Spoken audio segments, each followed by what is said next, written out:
It little profits that an idle king, by the still hearth among these barren crags, matched with an aged wife, I meet and dole unequal laws unto a savage race, that hoard and sleep and feed and know not me. I cannot rest from travel, I will drink life to the lees. All times I have enjoyed greatly, have suffered greatly, both with those that loved me and alone on shore. And when through scudding drifts the rainy Hyades vexed the dim sea, I am become a name, for always roaming with a hungry heart. Much have I seen and known, cities of men, in manners, climates, councils, governments, myself not least, but honored of them all, and drunk delight of battle with my peers, far from the ringing plains of windy Troy. I am a part of all that I have met, yet all experience is an arch wherethrough gleams that untraveled world whose margin fades. Forever and forever when I move, how dull it is to pause to make an end, to rust unburnished, not to shine in use, as though to breathe were life. Life piled on life were all too little, and of one to me little remains, but every hour is saved. From that eternal silence, something more, a bringer of new things, and vile it were, for some 3 suns to store and hoard myself, and this gray spirit yearning in desire, to follow knowledge like a sinking star, beyond the utmost bound of human thought. This is my son, mine own Telemachus, to whom I leave the scepter and the isle, well loved of me, discerning to fulfill this labor by slow prudence to make mild a rugged people and throw soft degrees, subdue them to the useful and the good. Most blameless is he, centered in the sphere of common duties, decent not to fail, in offices of tenderness and pay, meet adoration to my household gods. When I am gone, he works his work, I am mine. There lies the port. The vessel puffs her sail. There gloom and dark broad seas.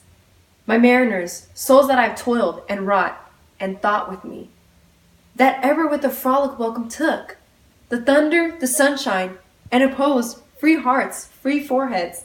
You and I are old. Old age hath yet this honor and his toil. Death closes all, but something ere the end. Some work of noble note may not be done, not unbecoming men that strove with gods. The lights begin to twinkle from the rocks. The long day wanes, the slow moon climbs, the deep moans, round with many voices. Come, my friends, 'tis not too late to seek a newer world. Push off, and sitting well in order smite. The sounding furrows for my purpose holds, to sail beyond the sunset and the baths of all the western stars until I die. It may be that the gulfs will wash us down.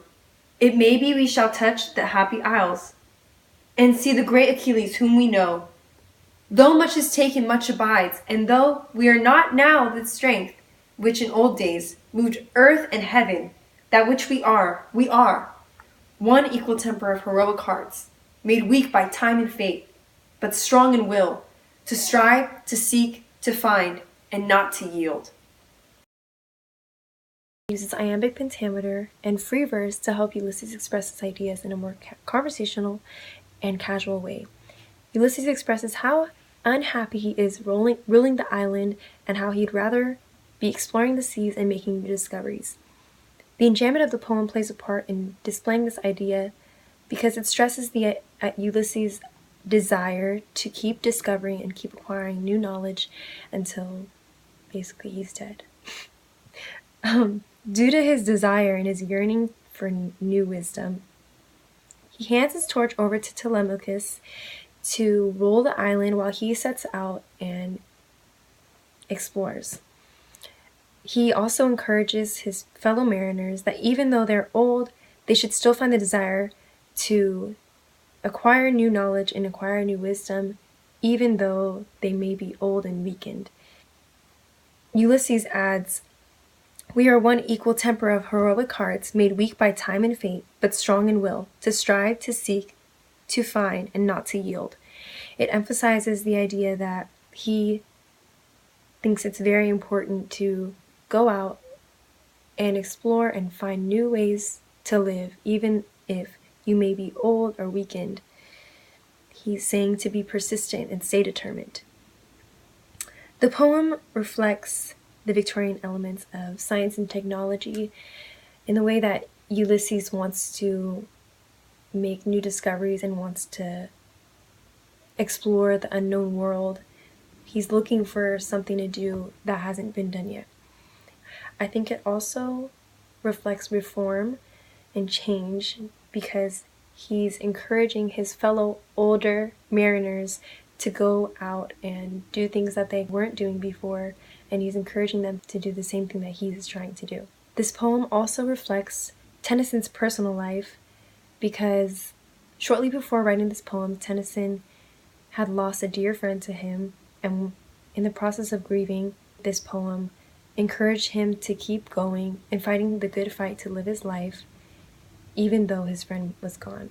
It really stresses the theme of not giving up and staying determined to do what you want.